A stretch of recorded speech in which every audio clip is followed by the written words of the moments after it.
आया तब जी कि हमारी वो कैपेसिटी है जी और इतना हिम्मत है कि रतन जी एक दिन भी काम नहीं करें तो भी मैं वो एक भी काम नहीं करें, एक अक्षर भी, तो भी मैं उनको वेतन दे सकता हूँ। वो हमारा राइट है। हम बोले ना सर कि हमारे उच्चाधिकारी आप कंप्लेन कीजिए कि बिना काम का वेतन मैंने रतन को दिया जा रहा है, मैं जवाब दूंगा जी, और जवाब मेरे पास है, हम देंगे जी। जवाब तो हमें देना होगा, हमें से पूछेगा कि आप किसी इसका पेमेंट किए तो हम देंगे। यही से ना होगा सर, या तो आप हमसे काम लीजिएगा या फिर नहीं लीजिएगा। हम आपसे बात करेंगे, हम किसी तीसरे को काहे पैरवी करेंगे? आप तो उनको कह दिया इतना था जो मैं उनसे बिना काम लिए भुगतान करूंगा, पैसा के भुगतान करूंगा। ये कैपेसिटी मेरा है, हिम्मत है, और कोई रजिस्ट्रार बीसी या चांसलर हमसे पूछेगा तो मैं जवाब दूंगा, लेकिन व्यक्ति को क्यों जवाब दूंगा? कोई थर्ड पर्सन जो आपके खिलाफ है उसको मैं जवाब क्यों दूंगा? सही तो मैंने भुगतान किया, हम भुगतान रिकॉर्ड मैंने करते हैं जी। ये नहीं है कि जेबी से पैसा निकाल के। क्या वास्तव में यूनिवर्सिटी का कोई भी नियम किसी प्राचार्य को इतना अधिकार देता है कि वो मनमाने तरीके से किसी भी कर्मचारी को बैठाकर पेमेंट कर सकें? जो आपने अविश्वसनीयता कर दिया जी, अरे साहब, इसलिए मैं आप पर 100% विश्वास नहीं करता हूँ किसी चीज के। मैंने वो क्या चीज अविश्वसनीयता कमजोरी कहें और सही कहें, तो क्या विश्वसनीयता है वो बताइएगा ना सर। इसलिए मैं पॉलिसी एडॉप्ट किया जी, आपसे जो भी काम करवाएंगे जी, क्या आपको भुगतान करेंगे जी, उसका अग्रिम कोई आदेश नहीं देंगे और अग्रिम कोई पैसा नहीं देंगे आपको जी, लेकिन आप जो हम पर विश्वास करके काम कीजिएगा जी, ठीक है जी, तो उसका काम पूरा करने पर आदेश भी मिल जाएगा और पैसा भी मिल जाएगा। और ऐसा हुआ भी है इस 6 महीना में, आप मैंने याद कीजिए जी। बाद में आदेश आपको मिला है रिकॉर्ड पूरा करने के लिए और उसकी जो राशि का मिला भी है। तो ये मैं जब कर दिया कि बाद में आपको आदेश दे देता हूँ और मैंने पैसा भी दे देता हूँ, तो आप मुझ पर क्यों नहीं विश्वास करते हैं? आप मुझ पर विश्वास नहीं करते हैं कि हम काम कर देंगे तो प्रिंसिपल हमको अथॉरिटी लेटर नहीं देंगे और पैसा नहीं देंगे। हमने तो कई बार बैक डेट में लिखा है वर्क ऑर्डर, कि नहीं लिखा है? सो बताइए सर। प्राचार्य महोदय, आपका यह वक्तव्य चीख कर बोल रहा है कि आप कैसी मंशा से कार्य करते हैं और विश्वविद्यालय के नियमों का किस प्रकार से धज्जियां उड़ाते हैं। मेरे आरोपों का इससे बड़ा प्रमाण नहीं मिल सकता। खींचा तो नहीं है, क्रेडिट लेता है कि हम ये किए वो किए। वो जो यूनिवर्सिटी से इंस्पेक्शन टीम आया तो उसी लोगों ने कहा कि जो मैंने SSR तो हम बनाइए, SSR तो हम अपलोड किए, रतन का नाम वहाँ नहीं है, प्रिंसिपल का नाम है, विजय राव का नाम नहीं है। सही बात, ऐसे में होता है।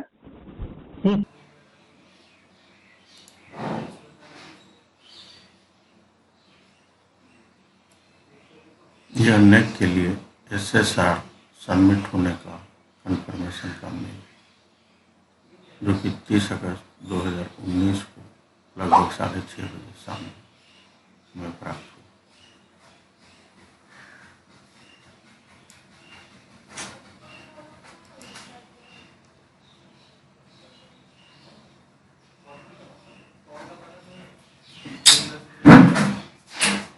दूसरा मेल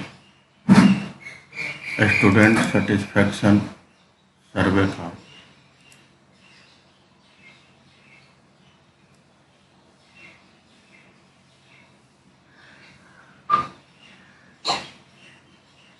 SSR सबमिट प्रोसेस के तुरंत बाद आया।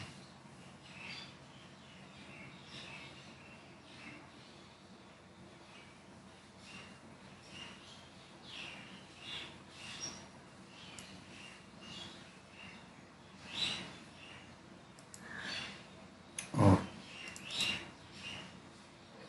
तीसरा मेल जो था डाटा वेरिफिकेशन वैलिडेशन का, जिसे कि आपने जानबूझ कर इसके मात्र एक स्टेप के बाद नेट टीम के बीट हमारे महाविद्यालय में हो सकती है, पर अपने अपने निजी स्वार्थों के चलते महाविद्यालय को काफी पीछे ढकेल।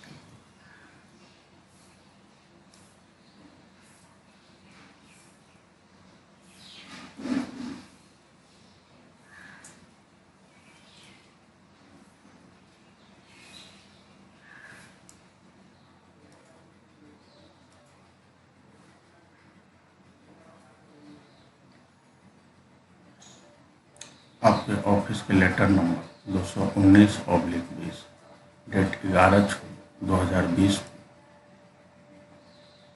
आपने जो लेटर जारी किया है उसमें आपने लिखा,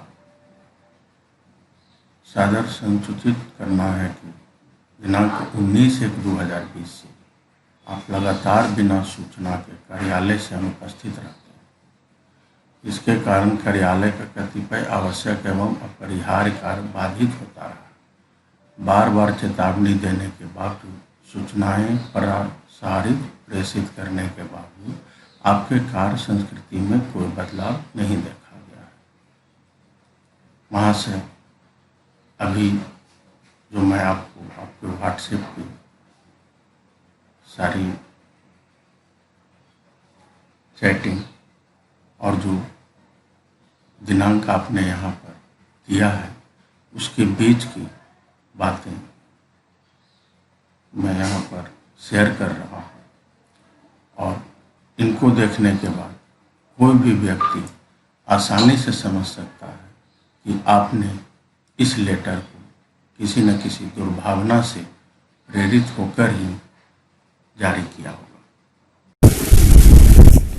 27 मार्च से आपका चैटिंग उपलब्ध है। 27 मार्च, 28 मार्च, 31 मार्च को आपने लेटर दिया है। 10 अप्रैल मेरे द्वारा मैसेज भेजा गया आपको। 15 अप्रैल को भी मेरे द्वारा मैसेज भेजा गया है।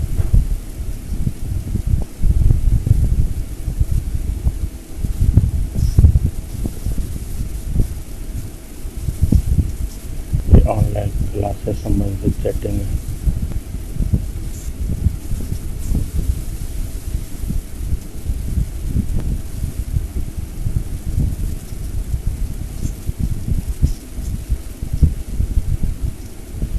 ये वो मैसेज है जहाँ आपने व्हाट्सएप नंबर को शिक्षक और कर्मचारी के ग्रुप में जोड़ने, नंबर को शिक्षक और कर्मचारी के ग्रुप में जोड़ने से मना किया।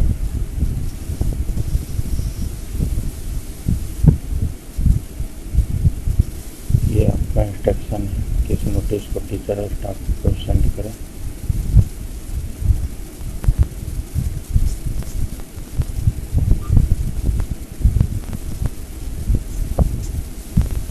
और इस सारे चैटिंग में आप लगातार हमारे संपर्क में हैं, लेकिन कहीं भी आपने हमारी गैर शैली या मेरे बिना किसी सूचना की अनुपस्थिति की बात आप कहीं नहीं मुझे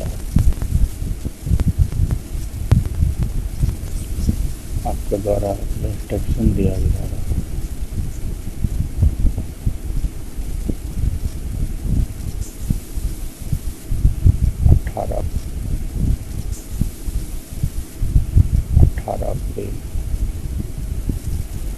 सबको मैं फॉलो करते गया।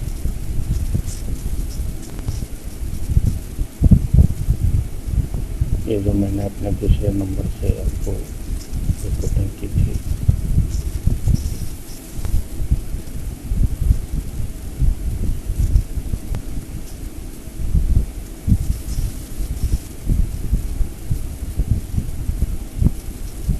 ये 29 अप्रैल, 21 अप्रैल,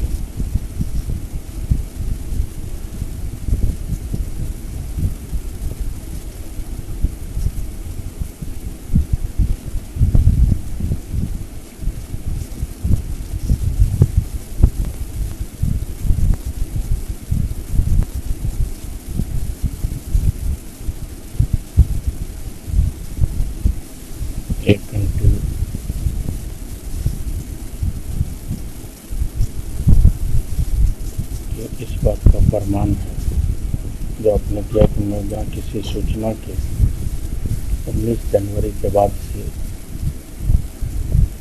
गायब हूँ। इशारा इस बात को प्रमाणित करता है कि लगातार लगभग प्रत्येक दिन मैं आपके संपर्क में था। ये कि मैंने आपसे इंस्ट्रक्शन मांगा वर्किंग के लिए।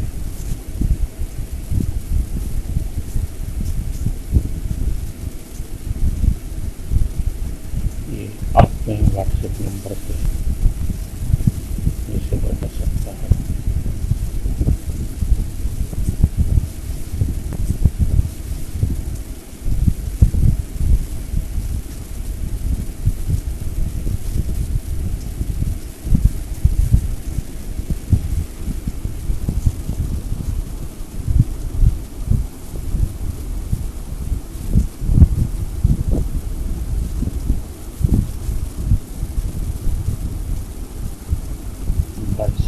का मैसेज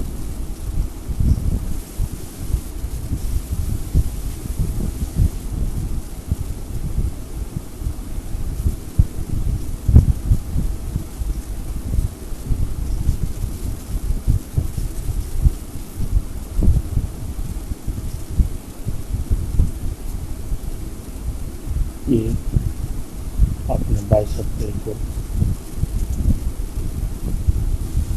मुझे थैंक्स किया है मेरा काम करने के बाद।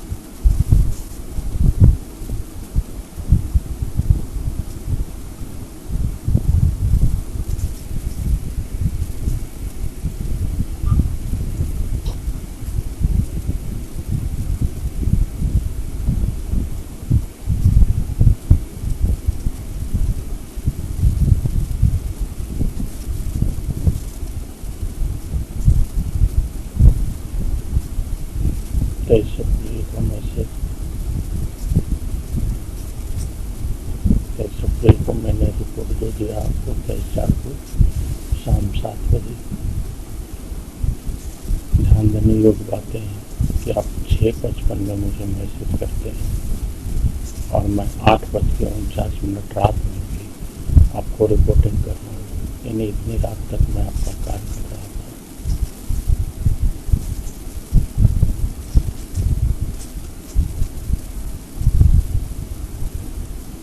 25 अप्रैल को आप मुझे 6:42 में मैसेज करते हैं।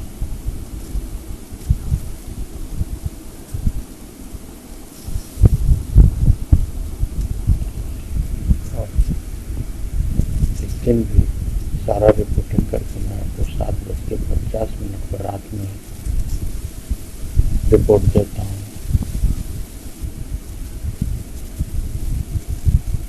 ये सारा मैसेज आपका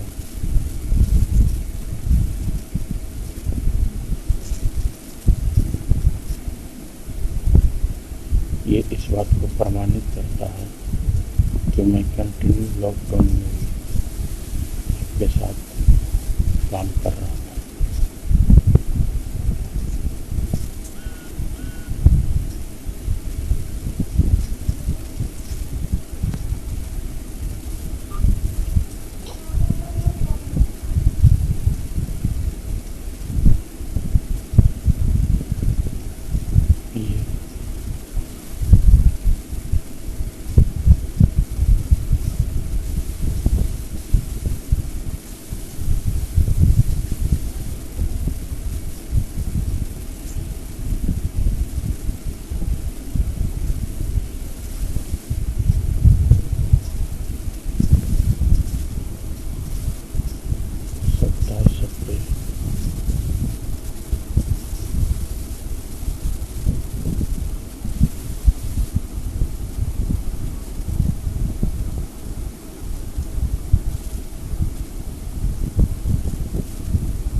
फिर 27 अप्रैल को देख सकते हैं 9:49 पर हमने आपको रिपोर्टिंग किया। इतने रात तक कम संसाधनों में भी आपको रिपोर्टिंग में देहात कर रहा था। मेरा वो मैसेज है जहाँ मैंने के बाद से अपने रोके हुए वेतन का आपसे मांग किया था।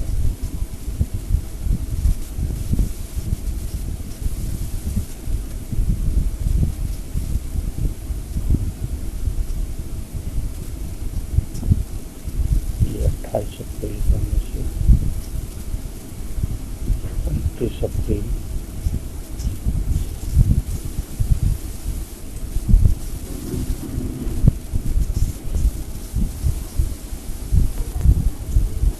अप्रैल,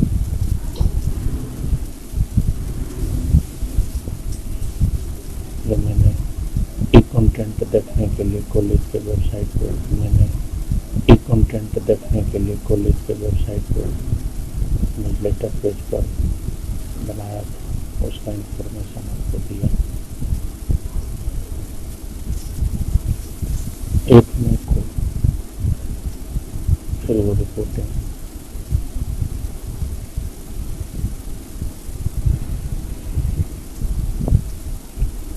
2 मई, 3 मई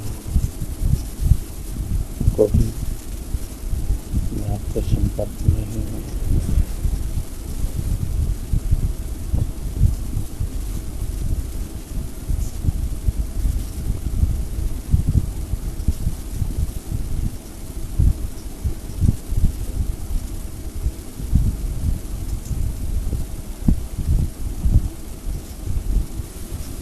मई को,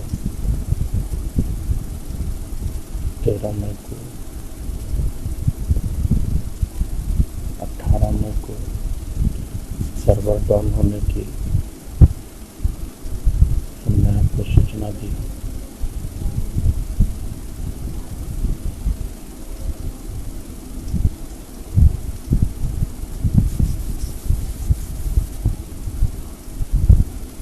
उन्नीस में,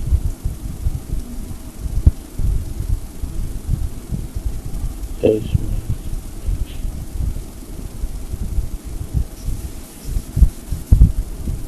24 में,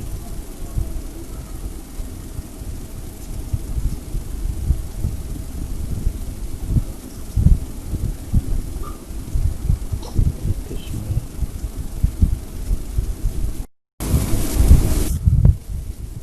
29 में को आपके सिस्टम में प्रॉब्लम होने के बाद मैं दिनेश कुमार ऑपरेटर से संपर्क करके उसे ऑनलाइन ठीक करने का प्रयास किया। 31 में, 2 जून को मैं फिर आपको एक लेटर दिया। 10 जून को और 11 जून को जो आपके द्वारा मुझे लेटर प्राप्त हुआ, उस लेटर में जहाँ आपने लिखा है उपरोक्त विषय सादर संसूचित करना है कि दिनांक 19/1/2020 से आप लगातार बिना सूचना के कार्यालय से अनुपस्थित रहते हैं, जिसके कारण कार्यालय का कतिपय आवश्यक एवं अपरिहार्य कार्य बाधित होता रहा। बार बार चेतावनी देने के बावजूद, सूचनाएं प्रसारित प्रेषित करने के बावजूद आपके कार्य संस्कृति में कोई बदलाव नहीं देखा गया। अब मुझे ये समझ में नहीं आता कि जब मैं पूरे मार्च, अप्रैल, मई जब कंटिन्यू पर डे आपके साथ व्हाट्सएप और कॉल पे जुड़ा हुआ हूँ, फिर आप मुझे किस माध्यम से चेतावनी और मेरे साथ कार्य संस्कृति में बदलाव की सोच रहे हैं? विद्यार्थी या विद्यार्थी का एसोसिएशन उठाएगा सवाल कि हमारा कोर्स नहीं पूरा हुआ है, शिक्षक जो है बैठे रहे और हमारा क्लास नहीं लिए, तो उसका जवाब आदमी हम क्यों नहीं बना ले? सही है रतन जी, दूर की बात सोचिएगा ना तो फायदा ज्यादा होगा। सही। आज आप 4 दिन 5 दिन से नहीं सो रहे हैं, हमको मैंने खबर मिल रही है जगत जी से, तो ये क्रेडिट कहीं न कहीं आपको जाएगा ना। हमने तो आप नहीं प्रेशर किया कि रात दिन आप जग के काम कीजिए। नहीं हम सर। तो कल तक आपको यही कह रहे थे कि आप 10 बजे से 5 बजे काम कीजिए। जी सर। लेकिन बिना हमारे इंस्ट्रक्शन के, जगत जी के ही कहने पर या अपने आप बल पर आप अपने नॉलेज को बढ़ाने के लिए रात दिन काम कर रहे हैं ना, ये तो हमारे नॉलेज में है ना, जी सर। तो क्यों कर रहे हैं? से मदद लीजिए। हम टेक्निकल आपको नहीं सपोर्ट करेंगे, तब आप कहिएगा कि खाली कॉलेज है जो आदेश कर दिया और किसी तरह का व्यवस्था नहीं किया। हम आपको नहीं करेंगे तब आप दोष दे सकते हैं। आपको कहाँ दिक्कत हो रहा है आप बोलिए, हम ऐसा व्यवस्था कर दिए सर। यदि आप कॉलेज का वेबसाइट खुलवा के देखते हैं, ठीक ना, कि लोग अपना कंटेंट डालते थे और वो पहुंचा कि नहीं, तुरंत वहां रिपोर्ट जनरेट होता था ऑटोमेटिक और लोग देख सकते थे। आप किसी भी शिक्षक से इस बारे में पूछ लीजिए। इससे बेहतर और हाईटेक व्यवस्था हम क्या दे सकते हैं? अच्छा, अभी 3 दिन पहले जिस तरह से यूनिवर्सिटी वेबिनार वगैरह सब कराया, हमने 3 ऑप्शन दिया है लाइव क्लासेस का अपने वेबसाइट पे, जिसको कि अभी हम बैठ के हुए खाली सिर्फ आपका वो परमिशन के चलते कि नहीं, आप लोगों का बहुत आंख मिचौली हुआ, सर का परमिशन होगा, कोई पैसा नहीं, कोई अथी नहीं, उनको इच्छा होगा देंगे, नहीं इच्छा होगा मत दीजिएगा। हम उसकी बात नहीं कर रहे हैं। हम कॉलेज का मेरा एक लेवल हो पूरे यूनिवर्सिटी के अंदर में कि नहीं, टीएस कॉलेज के प्रिंसिपल ने ऐसा काम करवाया है, हम वो चाहते हैं। उसमें एक ये होगा कि किसने किया, तो नहीं, ये रतन कुमार वहाँ का ऑपरेटर है, उसने इतना सारा व्यवस्था किया। ये ना उन लोगों के दुख का कारण है। नहीं तो रतन कुमार यूनिवर्सिटी में हाईलाइटेड हो जाए तो कैसे पाएंगे? हम वो आदमी नहीं है कि हम आपको कहेंगे कि सर इसके लिए हमको किसी पैसे का आप आदेश कर दीजिए, लेकिन आप हमको सिर्फ इतना कर दीजिए कि रतन जी जो कॉलेज का वेबसाइट है उस पर आप ऑनलाइन क्लास की व्यवस्था हाईटेक रूप में करवाइए। इतना खाली आप हमको आदेश दे दीजिए, उसके लिए कोई अच्छी नहीं है। हम आपसे कभी मांगने भी नहीं जाएंगे कि सर इसके लिए हमको इतना आप रुपया दे दीजिए, इच्छा होगा दीजिएगा, नहीं इच्छा होगा नहीं दीजिएगा। लेकिन कॉलेज को एक स्तर पे पहुंचाने के लिए सर आप अपने आपका कार्य पैसा मांगेगा, आप नहीं मांगिएगा पैसा। उसको एकदम सेकेंडरी मैटर हम कर देते हैं। हमारे लिए पैसा अहमियत नहीं रखता सर। हम इस कॉलेज से जुड़े हुए हैं, हमको इस कॉलेज को एक मुकाम तक पहुंचाना है और इसको हम हाईटेक व्यवस्था से इस लॉकडाउन में बहुत आगे ले जाना चाहते हैं। लेकिन कम से कम हम सिर्फ और सिर्फ एक ऑपरेटर हैं, आप वहाँ के प्रचार हैं। जब तक आप आदेश नहीं दीजिएगा हम अपने मन से उसमें कुछ कर नहीं सकते हैं। कल हमसे कोई भी पूछ देगा कि आप किसके आदेश से काम कर रहे हैं। आप सिर्फ इतना तो कर सकते हैं ना कि रतन जी कॉलेज के वेबसाइट में आप जो लॉकडाउन में ऑनलाइन क्लासेज है उसके हाईटेक व्यवस्था को ऐड कीजिए। भविष्य होगा, लोग को लगेगा कि नहीं रतन जी ईमानदारी से क्या इसको कुछ दे दीजिए, दिया जाएगा। लोग सोचेंगे नहीं देना है मत दीजिएगा। हम कभी आपके सामने शिकायत नहीं करेंगे कि सर हमको इस काम के लिए आपने एगो रुपया नहीं दिया। प्रचार महोदय, मुझे लगता है आपको यह जरूर बताना चाहिए कि जब आपके महाविद्यालय का एक ऑपरेटर एक बेहतर और ईमानदार प्रयास करना चाह रहा था छात्र हित और महाविद्यालय के हित के लिए, फिर आपने उसे एक आदेश जारी क्यों नहीं किया? आपकी ऐसी कौन सी मजबूरी थी या ऐसा कौन सा स्वार्थ नहीं था जो कि इसमें पूरा